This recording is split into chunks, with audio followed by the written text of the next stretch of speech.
जय हिंद फ्रेंड्स। तो हम आपको लेकर आ चुके हैं क्लास 12th का सामान्य हिंदी का पूर्व अनुमानित परीक्षा प्रश्न पत्र, जो आपके बोर्ड एग्जाम 2023-24 के लिए मोस्ट इंपॉर्टेंट है। एक एक क्वेश्चन आपके एग्जाम के लिए इंपॉर्टेंट है, तो एक एक क्वेश्चन को आपको अच्छे से देखना है अगर आपको बोर्ड एग्जाम में 100 में से आउट ऑफ 100 नंबर्स लाने हैं।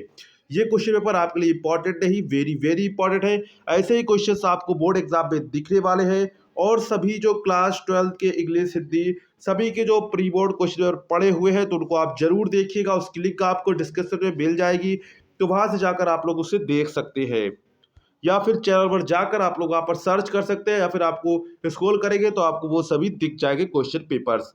तो यहाँ पर हम हिंदी का सॉल्व करने वाले हैं। उससे पहले अगर आपने अभी तक चैनल को सब्सक्राइब नहीं किया है तो चैनल को सब्सक्राइब भी कर दीजिए, साथ में वीडियो को लाइक कर दीजिए, जिससे आने वाली वीडियो की नोटिफिकेशन आपको टाइम टू टाइम मिल सके और आप अपनी अच्छे से तैयारी कर सके। तो सबसे पहले हमारे ऑब्जेक्टिव क्वेश्चंस आते हैं। तो सबसे पहले हम ऑब्जेक्टिव क्वेश्चंस को देखेंगे, इसके बाद आगे आगे क्वेश्चन को सभी क्वेश्चंस को देखेंगे।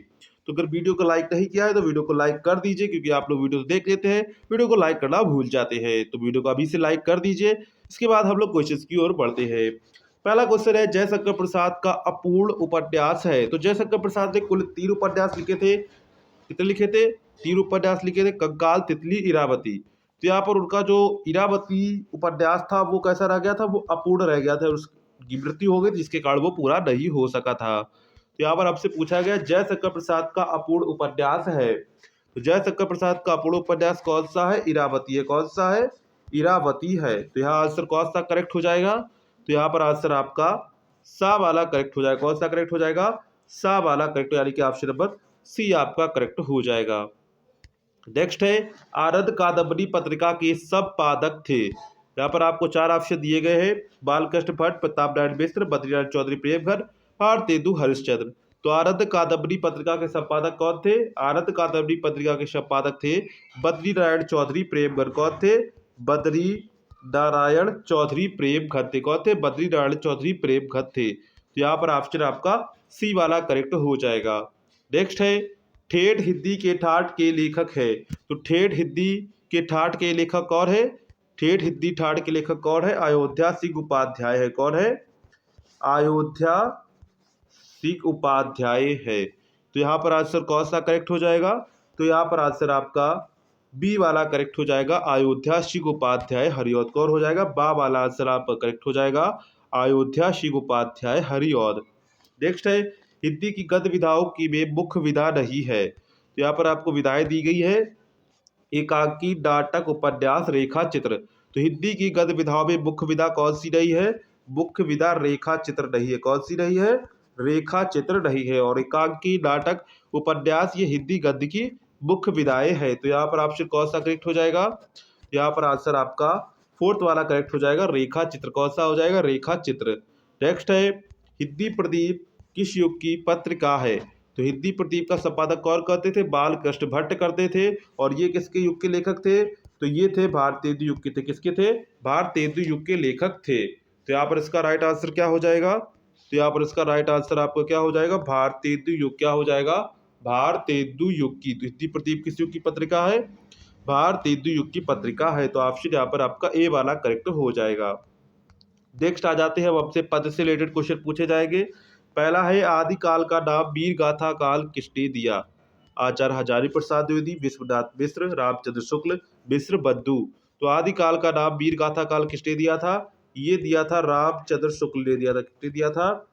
रामचंद्र शुक्ल ने दिया था। तो यहाँ पर ऑप्शन कौन सा करेक्ट हो जाएगा? यहाँ पर ऑप्शन आपका सी वाला करेक्ट हो जाएगा, यानी कि ऑप्शन नंबर सा, रामचंद्र शुक्ल ने आदिकाल का नाम वीर गाथा काल किसने दिया था? रामचंद्र शुक्ल ने दिया था। नेक्स्ट है, तृतीय तार सप्तक का प्रकाशन वर्ष है। तो देखिए, पहला कब प्रकाशित हुआ था? 1943 में प्रकाशित हुआ था।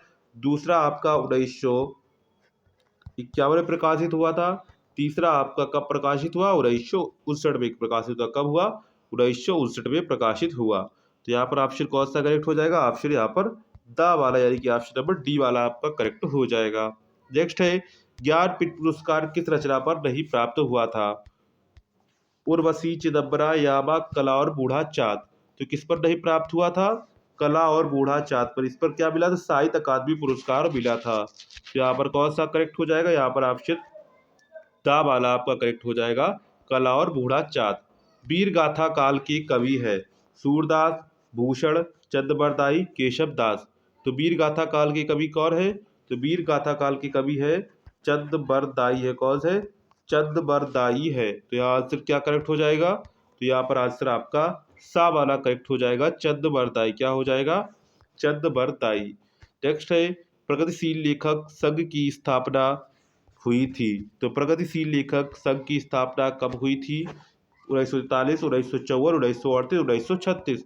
तो प्रगतिशील लेखक संघ की स्थापना कब हुई थी? 1936 में हुई थी। कब हुई थी? 1936 में हुई थी। तो यहाँ पर आंसर कौन सा करेक्ट हो जाएगा? तो यहाँ पर आंसर आपका द वाला करेक्ट हो जाएगा, यानी कि ऑप्शन नंबर आपका डी वाला करेक्ट हो जाएगा। तो ये हमारे 10 ऑब्जेक्टिव क्वेश्चन पूछे जाते। कैसे? 10 आपके ऑब्जेक्टिव क्वेश्चन पूछे जाते हैं। इसके बाद आगे चलते हैं। इसके बाद प्रश्न नंबर 3 है, क्या दिया गया है? निम्नलिखित गद्यांश पर आधारित निम्नलिखित प्रश्नों के उत्तर दीजिए। यानी कि आपको गद्यांश दिया गया है। क्या दिया गया है? गद्यांश दिया गया, उनको आपको प्रश्नों के उत्तर देने होंगे। तो यहाँ पर जो कुछ भी हम इस संसार में देखते हुए ऊर्जा की स्वरूप है, जैसा कि महर्षि अरविंद ने कहा है कि हम भी ऊर्जा के ही अंश है। इसलिए जब हमने यह जान लिया कि आत्मा और पदार्थ दोनों ही अस्तित्व का हिस्सा है, तो वे एक दूसरे को पूरा तादात्म्य में रखे हुए हैं। तो हमें यह एहसास भी होगा कि भौतिक पदार्थों की इच्छा रखना किसी भी दृष्टिकोण से सर्वनाक या गैर आध्यात्मिक बात नहीं है। पहला है उपर्युक्त गद्यांश का शीर्षक तथा लेखक का नाम लिखना है, यानी कि इसका संदर्भ लिखना है कि ये किस पाठ से लिया गया है। ये आप तभी लिख पाएंगे जब आपको पाठ आपने अच्छे से पढ़े होंगे। इसके बाद रेखांकित इसकी व्याख्या करनी है, ये भी आपको 2 नंबर में है। अब इस संसार में जो कुछ भी देखते हैं इसका क्या स्वरूप है, यह किसका स्वरूप है? तो ये सभी ऊर्जा का स्वरूप है। लेखक के अनुसार महर्षि अरविंद ने क्या कहा है? तो लेखक के अनुसार महर्षि अरविंद ने कहा है कि हम सब भी एक ऊर्जा के अंश हैं। लेखक के अनुसार सर्वनाक गैर आध्यात्मिक बात कौन सी नहीं है? तो क्या है? भौतिक वस्तुओं की क्या करना? भौतिक पदार्थों की इच्छा करना। क्या नहीं है? भौतिक पदार्थों की इच्छा करना सर्वनाक या गैर आध्यात्मिक बात नहीं है। इसके बाद अथवा में आपको दूसरा पैराग्राफ दिया गया है। अगर आपको ये नहीं आता है तो आप दूसरा वाला कर सकते हैं। क्या कर सकते हैं? क्या है? निंदा कुछ लोगों की पूंजी होती है, बड़ा लंबा चौड़ा व्यापार फैलाते हैं। वे इस पूंजी से कई लोगों की प्रतिष्ठा ही दूसरों की कलंक कथाओं के पारायण पर आधारित होती है। बड़े रसविभोर होकर वे जिस जिसकी सत्य कल्पित कलंक तथा सुनाते हैं और स्वयं को पूर्ण सत्य समझने की दृष्टि का अनुभव करते हैं। यहाँ पर आपको क्या करना है? इसका आपको पैराग्राफ दिया गया है। उपर्युक्त गद्यांश का संदर्भ लिखिए। क्या कह रहा है? उपर्युक्त गद्यांश का संदर्भ लिखिए। तो यहाँ पर है ऊपर गद्यांश का संदर्भ रेखांकित इसकी व्याख्या कीजिए। निंदा किसकी पूंजी है? निंदा किसकी पूंजी है आपको ये बतानी है। तो निंदा किसकी पूंजी है? तो यहाँ पर देखिए निंदा कुछ लोगों की पूंजी है। किसलिए? कुछ लोगों की पूंजी है। कुछ लोगों की प्रतिष्ठा का आधार क्या होता है? सत्य कल्पित कलंक कथा का अर्थ स्पष्ट कीजिए। तो यहाँ पर ये आपको क्या करने हैं? ये आपको 5 क्वेश्चन करने हैं और ये आपको इसके मिलेंगे 10 नंबर। कितने मिलेंगे? इसको मिलेंगे आपके 10 नंबर मिलेंगे। कितने मिलेंगे? 10 नंबर मिलेंगे। इसके बाद दिए गए पद्यांश पर आधारित प्रश्नों के उत्तर दीजिए। क्या है? दिए गए पद्यांश पर आधारित प्रश्नों के उत्तर दीजिए। विस्तृत नभ का कोई न कोना, मेरा न कभी अपना होना, परिचय इतना इतिहास यही, उमड़ी कल थी बिट आज चली। उपर्युक्त पद्यांश का संदर्भ लिखिए, रेखांकित इसकी व्याख्या कीजिए। यहाँ किसके माध्यम से कवित्री अपने जीवन की व्याख्या प्रस्तुत कर रही है? इसके बाद आकाश में रहने वाली बदली के संपर्क में यहाँ क्या कहा गया है? पद्यांश के अंत में कवित्री अपना परिचय किस रूप में प्रस्तुत करती है? आपको इस पैराग्राफ का आंसर दे सकते हैं। अगर आपको ये नहीं आता है तो आप दूसरा पैराग्राफ आपको दिया गया है, तो इसका आप कर सकते हैं। जनमन के मन मधुर बहिर प्रत्येक हृदय की उजियाली, नारी की वह कल्पना चरम चरम दर के मन में बसने वाली, विषधर के कण पर अमूर्तवर्ती, उद्यत अदम्य बर्बल पर रूपा कुत्सु छीण बलाल तार। तो यहाँ पर क्या करना है? उपर्युक्त गद्यांश का संदर्भ लिखिए, रेखांकित इसकी व्याख्या कीजिए। उर्वशी ने मीठी ज्वाला शब्दों का प्रयोग किस संदर्भ में किया है? उर्वशी के अनुसार वह प्रत्येक मानव मन में किस रूप में निवास करती है? इसके बाद उर्वशी कमर डाल के समान तार तार पर किसे कर देती है? तो यहाँ पर आपको कितने दिए गए हैं? 5 क्वेश्चन दिए गए और वो भी क्वेश्चन 2 नंबर के, यानी कि 10 नंबर का आपका ये पैराग्राफ हो जाता है। इसके बाद नेक्स्ट क्वेश्चन में आपको क्या दिया जाता है? एक पद्यांश दिया जाता है, यानी कि आप सॉरी पद्यांश नहीं, यहाँ पर लेखक का जीवन परिचय आपको करना होता है। क्या क्वेश्चन है, निम्नलिखित में से किसी एक लेखक का साहित्यिक परिचय देते हुए उनकी प्रमुख रचनाओं का नाम लिखिए, यानी कि एक आपसे गद्य से, एक आपका पद्य से। तो पहला है डॉक्टर हजारी प्रसाद द्विवेदी, हरिशंकर प्रसाद, डॉक्टर एपीजे अब्दुल कलाम। तो तीनों में से आपको कोई एक का जीवन परिचय लिखना हो, इसके मिलेंगे आपको 5 नंबर। इसके बाद है आपकी कवि का आपको जीवन परिचय लिखना होता है। कवि का साहित्यिक परिचय लिखते हुए उनकी प्रमुख काव्य कृतियों का उल्लेख कीजिए। शब्द सीमा कितनी है, 80 शब्द है। क्या है, महादेवी वर्मा, रामधारी सिंह दिनकर, सुमित्रा नंदन पंत। इसके बाद प्रश्न नंबर 6 है, लाठी कहानी का सारांश अथवा बहादुर कहानी के पात्र की भूमिका द्वारा स्पष्ट कीजिए। तो यहाँ पर क्या करना है, आपको लाठी कहानी का सारांश लिखना है या फिर बहादुर कहानी के पात्र की जो भूमिका आपको यहाँ पर लिखनी होगी। इसके बाद क्वेश्चन नंबर 7 क्या कह रहा है, स्वपठित खंड काव्य के आधार पर तृतीय स्तर का कथानक अपने शब्दों में लिखिए। स्वपठित खंड काव्य के आधार पर नायक का चरित्र चित्रण कीजिए। अथवा अगर आपको ये नहीं आता है तो दूसरा कर सकते हैं, स्वपठित खंड काव्य के प्रमुख पात्र के चरित्र की कोई 5 विशेषताएं बताइए। तो यहाँ पर भी ये आपको 5 नंबर में आपको करना होगा। तो ये तो आप सभी कर ही लेते हैं, तो ये आपने कहानी पढ़ी होगी। इसके बाद क्वेश्चन नंबर 8 पर आते हैं। क्वेश्चन नंबर 8 क्या कह रहा है, दिए गए संस्कृत गद्यांशों में से किसी एक का ससंदर्भ हिंदी में अनुवाद कीजिए। तो यहाँ पर आपको देखिए अनुवाद दो आपको यहाँ पर दिए गए, पहला दूसरा। पंचशील द्वितीय पंचशीला सिद्धांत से लिया गया है। इसके बाद अथवा में आपको बाहर बना विद्वान वक्ता। तो ये दो आपको दिए गए, क्या कर रहे हैं, दो आपको दिए गए, उनमें से आपको कोई एक करना है और उसको आपको संदर्भ के साथ हिंदी में अनुवाद करना। कैसे करना है, संदर्भ के साथ हिंदी में अनुवाद करना है। इसके मिलेंगे आपको 7 नंबर। कितने मिलेंगे, 7 नंबर आपको इसके मिलेंगे। इसके बाद क्वेश्चन नंबर नेक्स्ट है, किसी का खा है, दिए गए श्लोकों में से किसी एक का संदर्भ हिंदी में अनुवाद कीजिए। क्या कह रहा है, संदर्भ हिंदी में अनुवाद कीजिए। सुखार्थिनी कुतो विद्या कुतो विद्यार्थी सुखम, सुखार्थी व तेज विद्या विद्यार्थी व तेजम सुखम। तो ये दो आपको दिए गए अथवा में करके, तो आपको जो एक करना हो वो आप कर सकते हैं, जो आपको आता हो वो भी संदर्भ के साथ आपको हिंदी में अनुवाद करना होगा। ध्यान रखिए कि संदर्भ के साथ हिंदी में आपको अनुवाद करना होगा। इसके बाद क्वेश्चन नंबर 9 पर आते हैं, निम्नलिखित मुहावरों लोकोक्तियों का एक का अर्थ लिखकर अपने वाक्य में प्रयोग कीजिए। यानी कि एक का अर्थ आपको लिखना है और वाक्य में प्रयोग करना है। पहला है, हाथ पांव फूलना का मतलब क्या है, डर जाना।